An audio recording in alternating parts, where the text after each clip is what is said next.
You're deconstructing wrong. At least once or twice a week, I get a post like that in my Facebook group called the Deconstructing of Christianity. It's about 4,000 people just deconstructing from fundamentalist evangelical Christianity. And an ongoing experience some of the members have is that they're upset with people who are going through deconstruction in a very different way, have different beliefs about things, and these members get frustrated with each other. It can be things like members who no longer believe in a divine Jesus or no longer believe that the Bible is the inspired Word of God, get very frustrated with the people who have some kind of belief in Jesus or the Bible.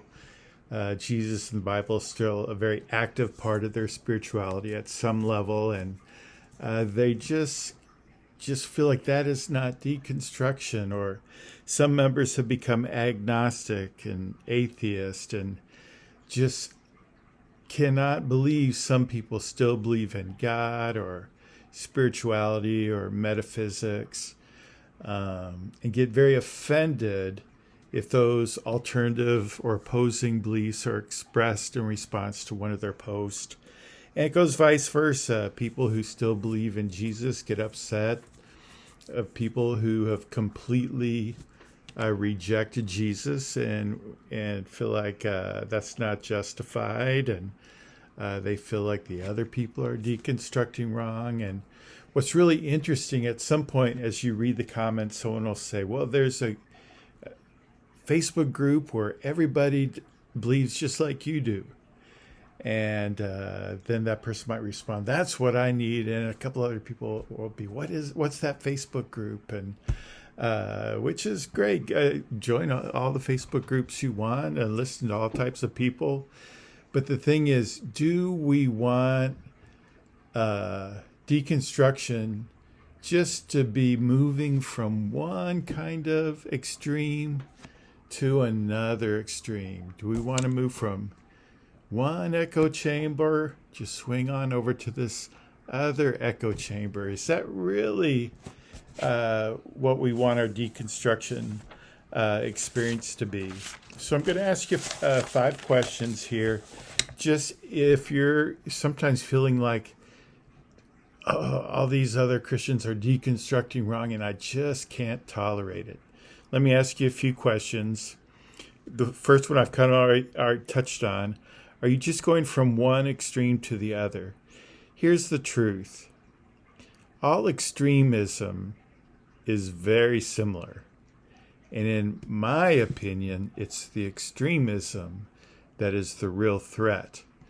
Once people get all or nothing, black and white, I'm right, everybody else is wrong, that's when dangerous stuff starts to happen. That's when it gets really destructive. In my view, fundamentalist atheists are just as problematic as fundamentalist Christians. All the different extremes are the root of a lot of problems, both individually and collectively. So ask yourself that question. Am I an extremist just picking a new thing to be extreme about?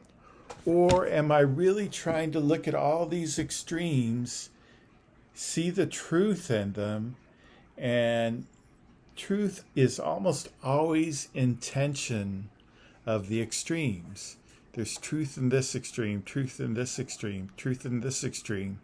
And it's when you start pulling them together and drawing from all of them, put those truths in tension, and they tend to hold you in the truest spot. But that can be uncomfortable. It can be more comfortable just staying out with this little group over here that all agrees on this extreme position. It's complicated to stay out here.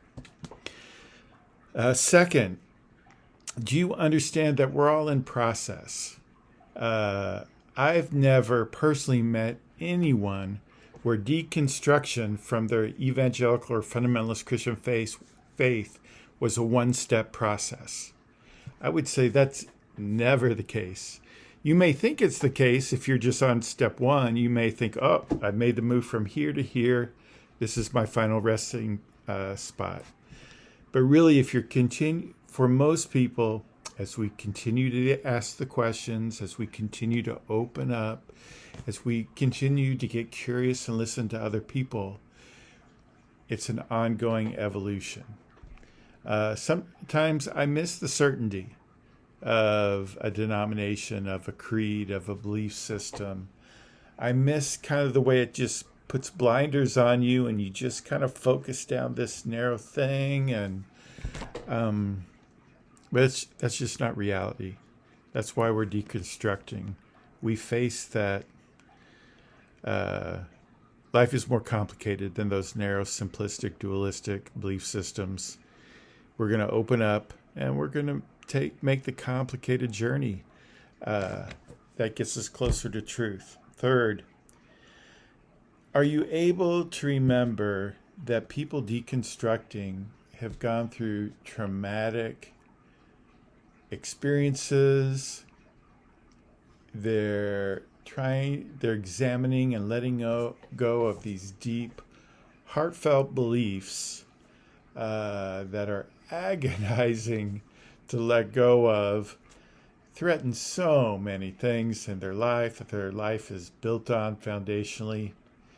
And so as people do that and as they interact, it gets very emotional. Of course it does. People get upset. And that's going to happen. You're going to overreact. You're going to get upset. Other people are going to overreact. That's why some people won't even talk about religion, because it's so sensitive, and even more so in a deconstruction group. So let's be patient with others on this deconstruction journey.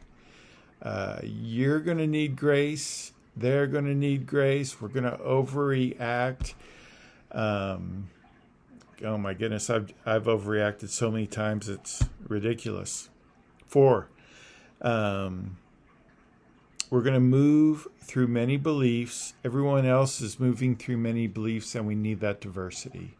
We need the feedback of here's what I'm thinking about, here's what I'm leaning towards, here's kind of what I'm embracing, this is what I'm reading. You can throw that out there and get feedback from people, and that'll help you. Of course, the feedback isn't always worded perfectly. Of course, it's not always tactful. Of course, we might be sensitive. That's just how it is. We got to accept that if we're going to learn and grow. But we need that diversity. That diversity is going to, create some friction. But the net balance of it is you end up ahead if we can be patient in that process. And then finally, do you have the courage to stay out of the echo chamber for a while?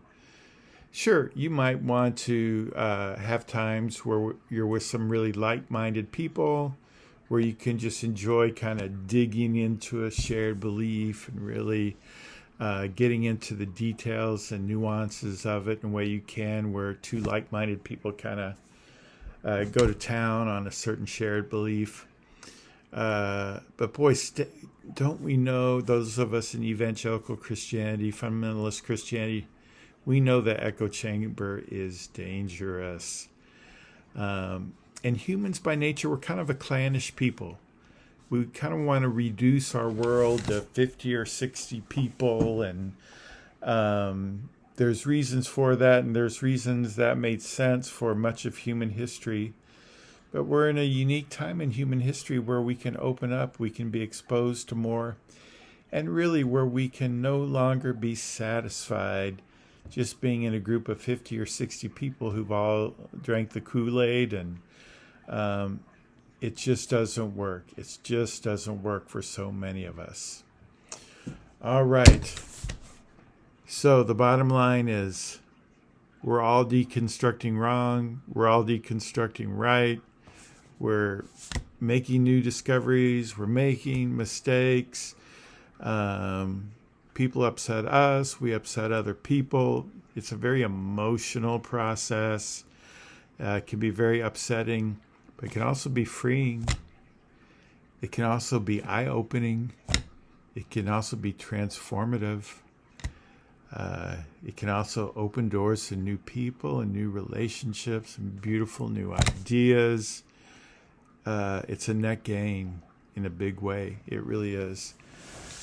All right. I hope you found that helpful. If it is, I'd love for you to, subscribe here on YouTube. There's going to be a lot more of this to come as I continue my deconstructing journey and we share it together. All right. Take care.